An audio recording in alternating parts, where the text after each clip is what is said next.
Congress party.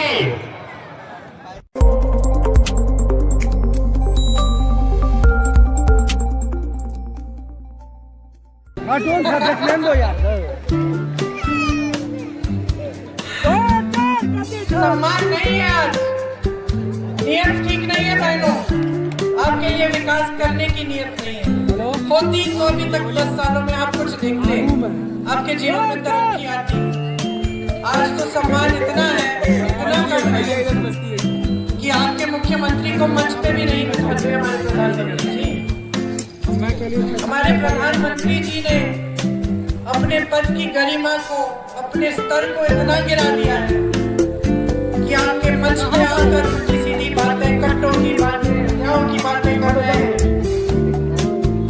ऐसी भाषा शैली है उनकी कि उनके पद की गरिमा भी अब रखी नहीं जा रही है। पता है क्या कहा उन्होंने एक भाषण में 2-3 दिन पहले?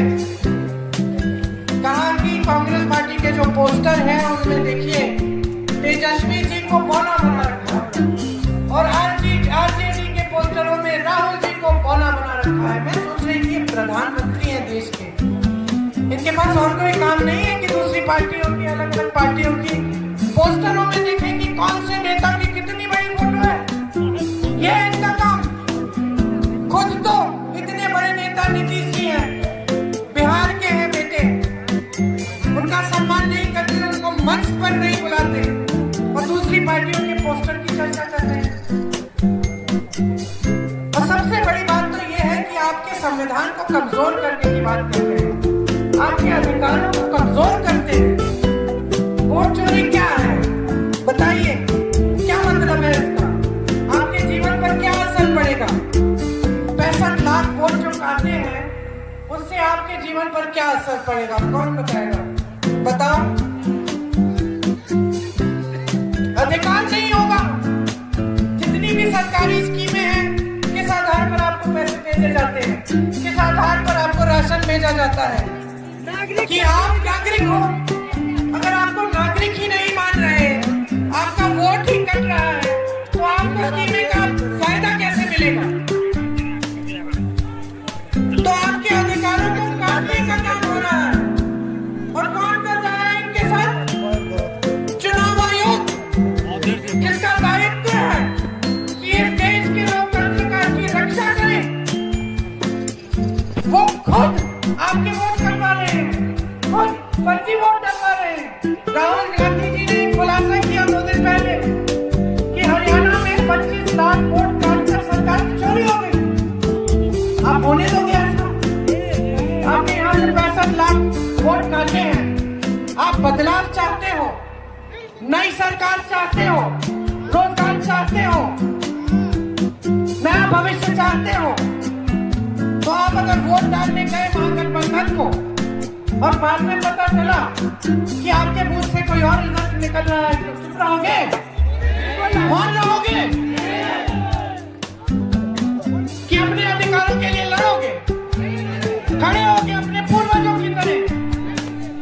आज भी वही लड़ाई है भाइयों बहनों, जो महात्मा गांधी जी ने इतने सैकड़ों साल पहले लड़ी। सैकड़ों साल नहीं, 1940 के बाद, 1925 के बाद लड़नी शुरू की। वही लड़ाई है। तब अंग्रेजी साम्राज्य था, आज श्री नरेंद्र मोदी जी का साम्राज्य है। तब उनकी तानाशाही थी, आज नरेंद्र मोदी जी की तानाशाही है। तो याद दिला दो इन्हें कि कौन हो आप, कि बिहार की जनता हो, बिहार के नौजवान हो, बिहार की महिलाएं हो, बिहार के नागरिक हो। खड़े हो जाओ, अपने अधिकारों के लिए लड़ो। हम लड़ रहे हैं आपके लिए, हम अपने संविधान के लिए लड़ रहे हैं, इस धरती के लिए लड़ रहे हैं जिसमें आपके पूर्वजों का पसीना और खून है।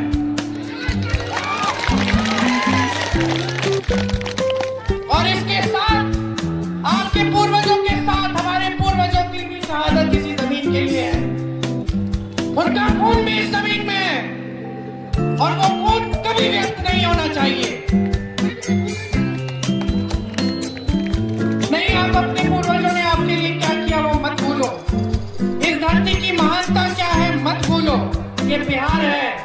दिखाओ पूरे देश को कि कितना जागरूक है ये प्रदेश। दिखाओ पूरे देश को कि सबसे ज्यादा राजनीतिक जागरूकता यहाँ है, इसी धरती में है। सब समझते हो आप, बहुत विवेक है आप में।